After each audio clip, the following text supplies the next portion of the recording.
There are 4 facts of life: death, taxes, every barber in the Gippsland area is booked out until Richmond are good again, it seems, and the draft is stacked with talent. And in doing just the first round with the last few months has left a narrowness to the draftees that have been spoken about. The same 25 to 30 names coming up in the opening 20 to 21 selection. So I thought in this video we would go through some draftees that haven't quite made the cut yet, extend our lexicon of draftees, and more so for me as well, being able to watch film on these guys that are going to get called out, especially as we're going to get into some hopefully crazy and wacky draft content down the line as well. So whether it's been under 18s footy, re-watching state championship games, I have now seen footage of all of these guys to have a proper opinion on.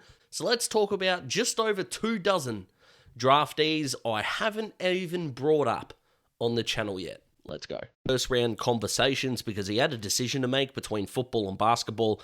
Rockman from South Australia, 203 centimetres tall, had 19 touches, 21 hitouts, and 7 clearances in Sturt's under-18s prelim final, and kind of reminds me of Max Gawn in his ability to go behind the ball and be that danger down the line. Had something like 25 disposals and over 20 hitouts as well in a game to properly take the piss, and is someone that, yes, Adelaide are going to look at as the perfect fit. And considering we are 12 months on from one of what I will believe is one of the better ruck classes we've had in quite some time, he is going to be of high demand as we hit the next phase and this draft class. So he is one to look out for sure. Cooper Hines from the Stingrays is a goal-kicking mid who averaged 24 touches in the Talent League from 15 games while kicking 23 goals 12 and averaging over 5 inside 50s. Averaged a tick under 18 disposals in his 3 finals as well, and someone that has popped up in a few of my comment sections throughout mock drafts. He is a guy that I've known about for a while and kept some tape on and keep on watching him.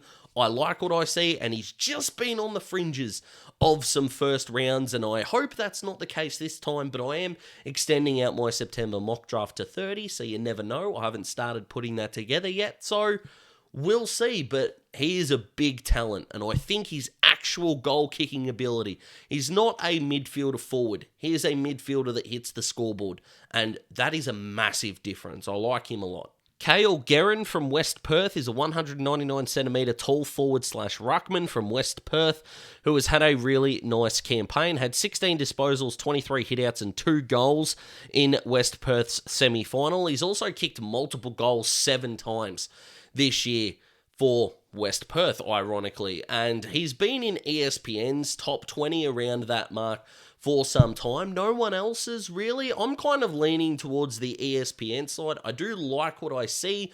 The problem is he a tall forward or a ruckman? Because unless your name is David Hale, those aren't really players anymore.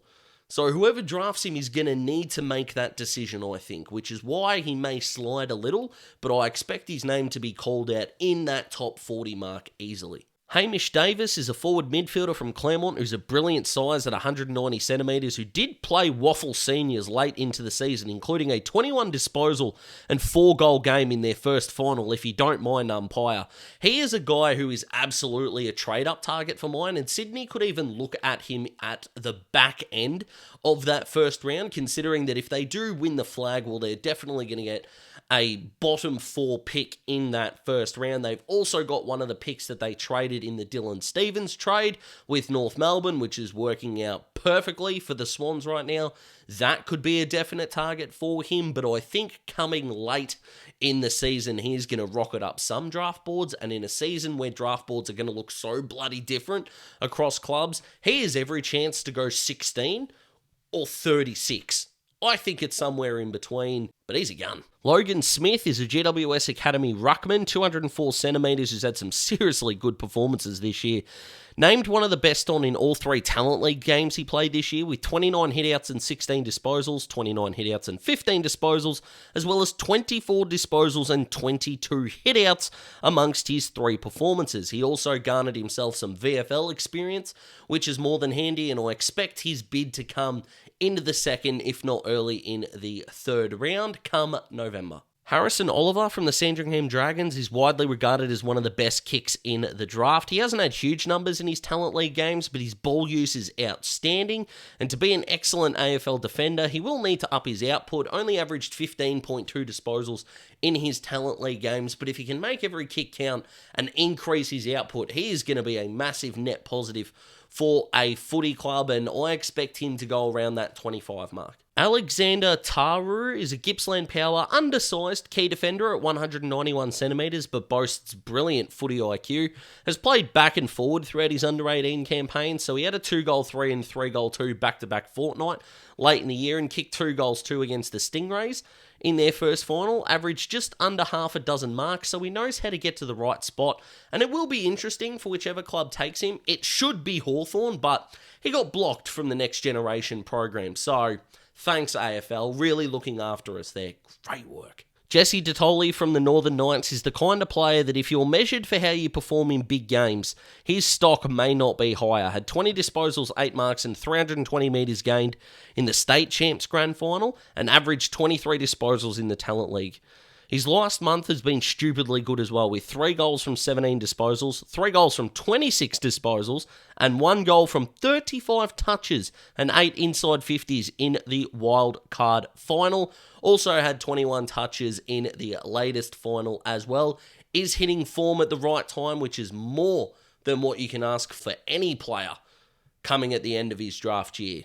A real talent, this one. Thomas Sims is one of many key forwards in this draft. It's probably the most underrated position in this draft is the key forward stocks. Probably towards the back end of the draft. Did kick 23 goals in 15 games in his Talent League season, but 12 of them did come across 2 games. 7 goals 4 against the Chargers and 5 goal 1 against the Western Jets to kickstart his campaign. So 12 in the 13 games left in the year might become less palatable, which may put his draft stock down a little, but clubs are going to be crying out to start developing key forwards, whether they've already got key forwards or not. And the further you get into the draft, the more future progress becomes a priority rather than team fit. So I still expect him to get picked up, and it'll probably be by a club who's already got some key forwards in place, and he will become the next man up and can properly fill out and become the best version of an AFL player that he can be. Did have some stints in the ruck, having double-digit hitouts in his last 5 games as well, so that does help his cause, but you guys know how I feel about forward rucks already. Angus Clark from Glenelg played 10 games at under-18s level as a defender who averaged 17 touches at 80% efficiency, along with 5 marks. He's a dashing rebounding defender who clubs will target as a fit, with guys like Toby Trevelyan and Harrison Oliver potentially going ahead of him, as well as one other that I will talk about in this video.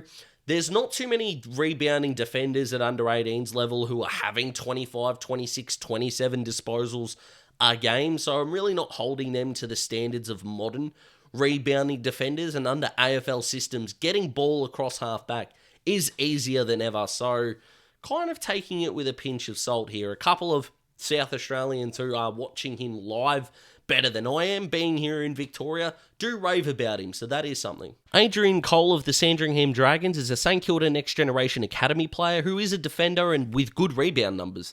Did struggle to accumulate ball, but if you consider the fact that he's 195 centimetres and a key defender, who frankly gives a stuff.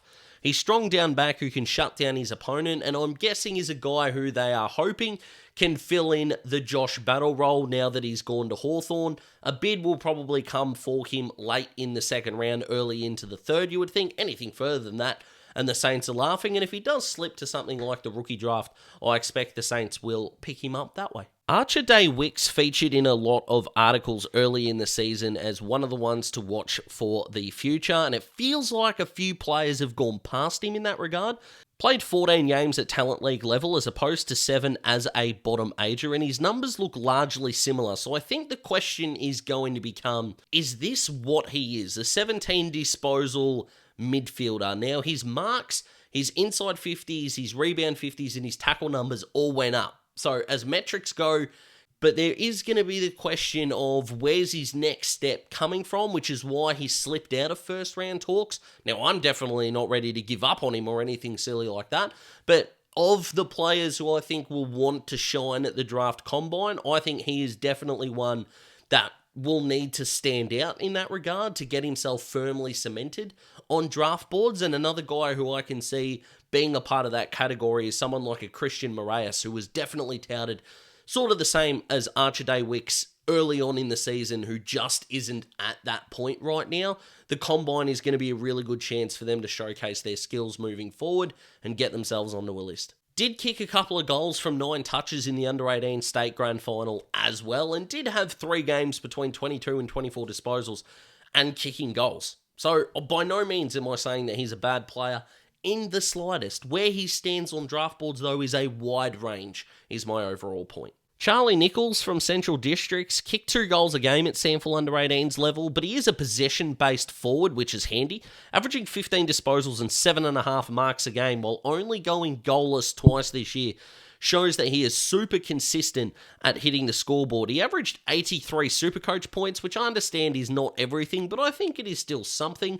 I also don't think he's going to be a number 1 forward, or he doesn't present like that right now, so I don't think a club that he's desperately struggling, I should say, in the key forward department is going to target him early. I don't suspect a team like a Melbourne, for example, is going to go out and target him specifically. I know they've got JVR already there, but they don't have your 26, 27, 28-year-old key forward who's crying out for a number 2, maybe like a club like North are, who could look at him in the 2nd round or the 3rd. If he goes that far in a draft where the key forward conversation is going to be dominated by Job Shanahan, by Jack Whitlock, by Harry Armstrong, and even Jonty Fall, who kicked 5 goals over the weekend, I don't want you to forget this guy's name as well. There is a lot to work with here. Xavier Izzet from the Geelong Falcons, sorry if I'm pronouncing that wrong, went from 16 touches a game as an underaged player to 25 this year for the top-of-the-table Falcons. In 6 games, never went below 20, a picture of consistency, dominated school footy throughout the year as well, and in a midfield where we are being told that it is superstar midfield heavy, I think this is a guy that might slip in the draft and surprise a few. I'm not suggesting he is going to be an A-grader or a genuine superstar, but there are enough traits here to appeal to clubs that may not target a midfielder early in the draft and will need one in the back end. He will feature prominently, I think, in talks around the 25 to 45 mark. Lockie Jacques was Xavier's teammate, and look, when you're at the top of the table team and you were named in the best 12 times in 14 games, it's kind of criminal that he didn't actually end up on any of my mock drafts altogether. Genuinely took the piss. 22 touches a game, but 16 of them were kicks. Now, you know where I stand with rebounding defenders. It's all good if you can run fast. Hey, you need to be able to use the pill. This guy can do that. And yes, guys like Toby Trevelyan are probably going to go earlier in the draft. It would not surprise me if he gets that little green box on Fox Footy when his name is called out with the word Bolter underneath it, because he has got footy IQ up to his eyeballs. Was really stiff to miss out in my mock draft in August, and I actually think I left him off my stiff to miss list as well. That's how underrated he was in my eyes. Even though I've watched plenty of film on him this year, I'm buying more and more Lockie Jacques stock, and I think you should too. Josh Dolan from the Sandringham Dragons is a 177cm goal-kicking, possession-getting gun who performed magnificently for the Dragons, kicked 8 goals from 5 Talent League games while averaging 20 disposals. Pretty hard to find guys in the competition who are averaging 20 disposals and kicking a goal a game. Did kick a couple of snags in the Under-18 State Grand Final as well, so that is handy. And considering Isaac Keiko and Malachi Champion are already tied to NGA academies, good time to be a small forward in this draft. I've spoken about Joe Berry heavily, and the bidding war that I think is effectively going to happen for him now that Keiko is off the table. I'm not suggesting consolation prize, because that sounds disrespectful, but there are a lot worse options out there than this young man. Jasper Algar from the Oakley Chargers played more forward than wing in his under-18 season, capitalised with 4 goals from 8 touches in the Chargers wildcard final. Can't ask for better than that. Don't really know where clubs are going to see him. It's probably going to be as that small forward, but again, he's got that positional versatility, which is both a blessing and a curse in your draft year. There's kind of a case of, well, where are you best suited, and go and attack that. You know, I'm not a massive believer in the forward mid defender, these kinds of things. Pick one and stick with it is kind of where I stand on that. But I can see this guy going in the 3rd round maybe. Could have the bolter tag on him. Of course you can. But he's a name to look out for, absolutely. Joel Cochran from the Swans Academy is a key defender who averaged 18 disposals in his 3 Talent League games. He's big-bodied, he's very comfortable with ball in hand, and understands his limitations. I actually think his form later in the year and the fact he's under Sydney's nose means they might actually avoid taking more than one key defender. I know in my August mock draft I had them taking both of the Whitlock brothers.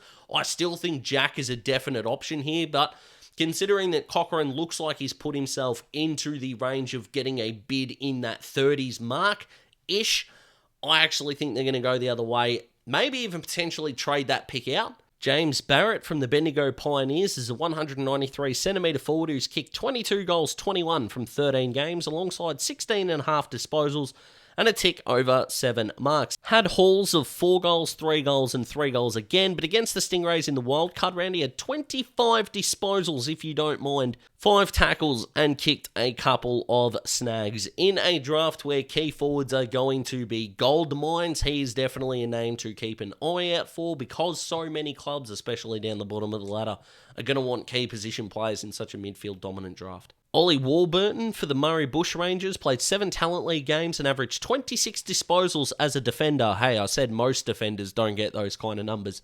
But his wildcard final performance was extraordinary, having 32 disposals, 10 rebounds, and proved he could get up the ground with 4 inside 50s as well.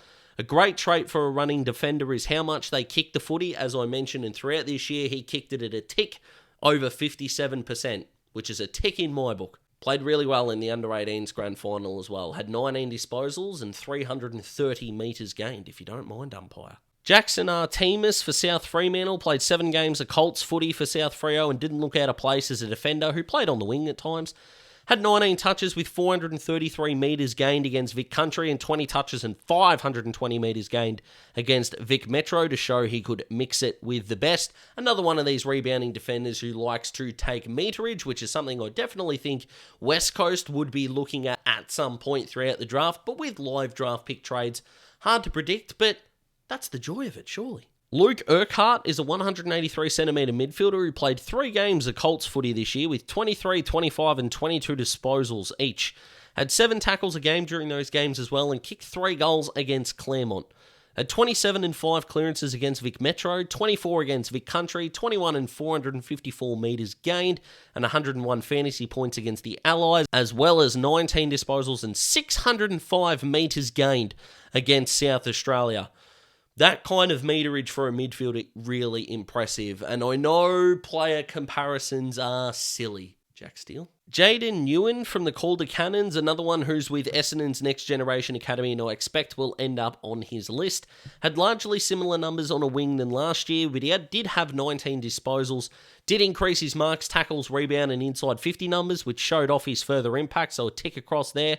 And in his 2 under-18s finals, he had a combined 50 touches, so he knew how to find the footy when the heat was on, which Essendon will be really impressed with. And the wing position is something they haven't really been able to narrow down, with things like Harrison Jones and Nick Cox being experimented there with, let's be gentle, mixed results. He will come in there with experience in that position, which can only be a good thing. River Stevens is the son of, who is a small forward who stands at 177 centimetres and is going to join North Melbourne's list, you would think.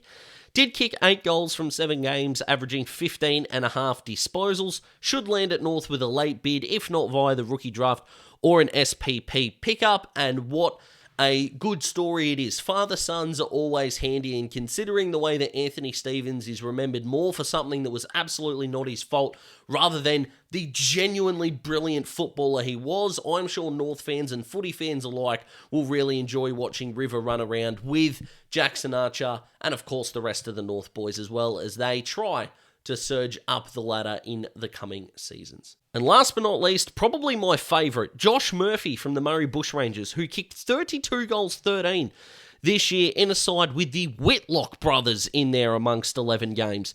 Kicked 10 in his opening 2 clashes, but his round 12 game against the Rebels was one of his best, with 19 touches, 9 marks and 6 goals won, along with 16 disposals, 11 marks and 6 goals for against the Western Jets in round 18. So like the video if you like the video, subscribe to join the Daz Talks Footy family if you haven't already, and why the bloody hell haven't you? Aiming for 4,000 by the end of the year. Need your help to do it, so go ahead and do that. If you haven't watched my Why Did GWS or How Did GWS Fail Twice in this year's finals, go and do that. Not many people have, but I think that's a YouTube problem, so if you could go do that, that would be awesome. Go leave a like on that video as well, because you're an absolute champion. Hope you're enjoying your working week, whether you're working or not. Hope you're enjoying your week. Look after yourselves, look after each other, because you're all absolute champions and you deserve it. Good luck if your team is still in the preliminary finals. Can't wait to see what is coming there. We'll probably do 3 videos in grand final week, 2 on the actual game and 1 on something else. Stay tuned for that. Hope you enjoyed. See you next time.